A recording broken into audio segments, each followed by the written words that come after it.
Aujourd'hui au Gabon, les Africains au Gabon doivent se lever. Qu'est-ce qu'on a à faire d'une soi-disant élection au Gabon avec Bongo? Bongo paraplégique. Le gars, il était déjà bien vivant. Il dirigeait rien. Aujourd'hui, ce monsieur est totalement incapable, paraplégique, malade. La maladie est une donnée humaine, naturelle. Mais Bongo devrait se retirer pour s'occuper de sa maladie et de sa famille. Mais non, ce monsieur totalement incapable, dansant, suit ses pieds, s'accroche au pouvoir, se maintient et s'accroche au pouvoir avec la France toujours, elle, derrière. Et la cour de Bongo au Gabon, ces gens sont en train de se foutre de notre peuple et ils présentent cette momie-là comme candidat à l'élection présidentielle. Et nos frères au Gabon aussi sont dans cette logique à dire oui, élection présidentielle, il faut un candidat unique. Il faut un candidat unique face à Bongo. Quelle élection? Nous disons qu'il n'y a pas d'élection en Afrique. Ça fait 20 ans que nous le disons. Si l'élection pouvait résoudre le problème colonial que nous avons, mais on l'aurait su depuis des années. Ça fait bientôt 40 ans que nous votons en Afrique. Ça ne peut pas changer. Donc, l'élite coloniale nous bassine avec cette soi-disant démocratie. Il n'y a pas de démocratie en Afrique. Il faut que nos compatriotes au Gabon se lèvent, se mobilisent, renversent, chassent Ali Bongo et sa cour pour reprendre la terre gabonaise et mettre ces immenses richesses au service de la résolution des problèmes de nos compatriotes au Gabon qui souffrent énormément. Ce grand pays doté de richesses fabuleuses, faramineuses, souffre énormément. La pauvreté au Gabon est terrible. Pendant que les multinationales françaises au Gabon se sont fait des milliards et des milliards de dollars et d'euros depuis des siècles et depuis des décennies sous Bongo père et fils. Et aujourd'hui, les Gabonais sont encore à dire élection. Quelle élection? Si Ali Bongo dit qu'il est candidat, c'est que Bongo, Ali, reste au pouvoir. Parce que ces gens-là ne vont jamais perdre les fausses élections qu'ils organisent. Donc, la solution au Gabon, c'est que notre peuple se lève.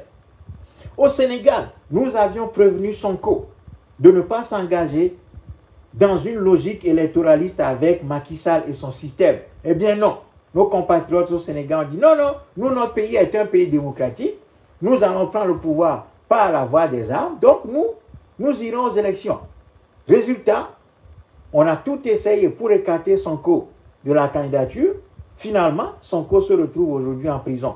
Nous avions dit qu'il ne faut pas aller, il ne faut pas jouer à l'électoralisme face à ce système-là. Vous pouvez voir toutes les vidéos que nous avons publiées sur le Sénégal. Nous avons parlé avec nos compatriotes du Sénégal à plusieurs reprises. Nous avions dit que Sonko doit absolument sortir de la stratégie électoraliste qui va le perdre. Parce que quand vous jouez sur le terrain de l'ennemi, de l'adversaire, c'est l'ennemi et l'adversaire qui a l'avantage sur vous. Parce que c'est lui qui a les instruments de ce terrain-là. Il maîtrise les instruments de ce terrain, les outils du jeu. Et Sonko ne nous a pas écoutés. Le PASTEF ne nous a pas écoutés. Aujourd'hui, Sonko se retrouve où?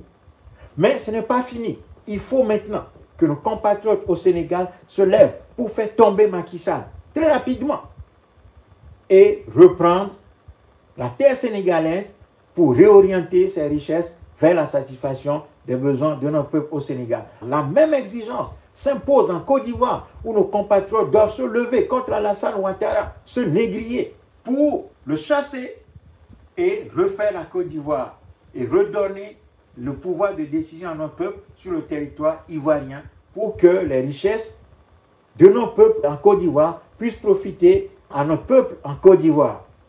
Au Togo, que nos compatriotes du Togo se lèvent.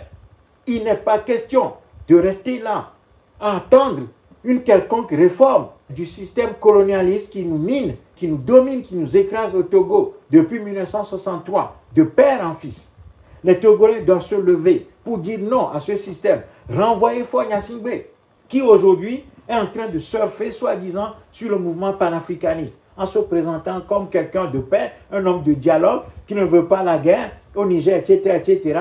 Et beaucoup de gens, naïvement, croient que Faure Gnassingbé était devenu un panafricaniste, et surtout que ces gens, stratégiquement, ont créé une télévision qui s'appelle New World TV, sur laquelle ces gens-là font leur propagande Donc, ils ont des éditorialistes soi-disant qui viennent critiquer l'ensemble du dispositif france-africain, l'ensemble des outils coloniaux sur le continent africain, sauf que ces gens ne parlent pas du Togo qui est le centre par excellence de la politique france-africaine dans cette sous-région, de père en fils.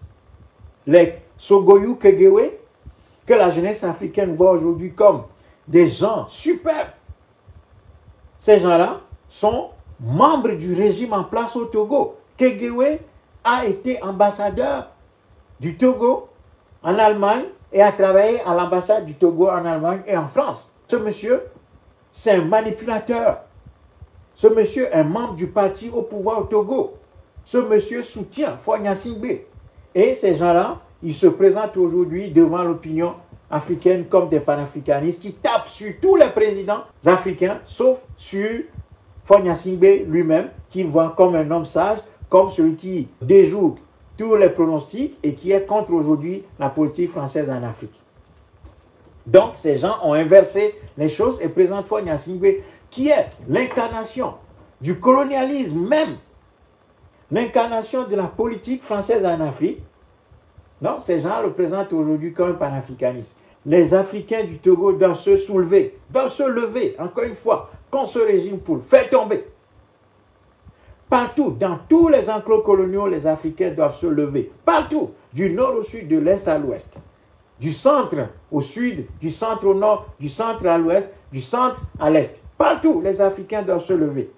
Parce que c'est ça seulement qui va nous sauver de cette situation misérable qui est faite à notre continent depuis des siècles et des siècles.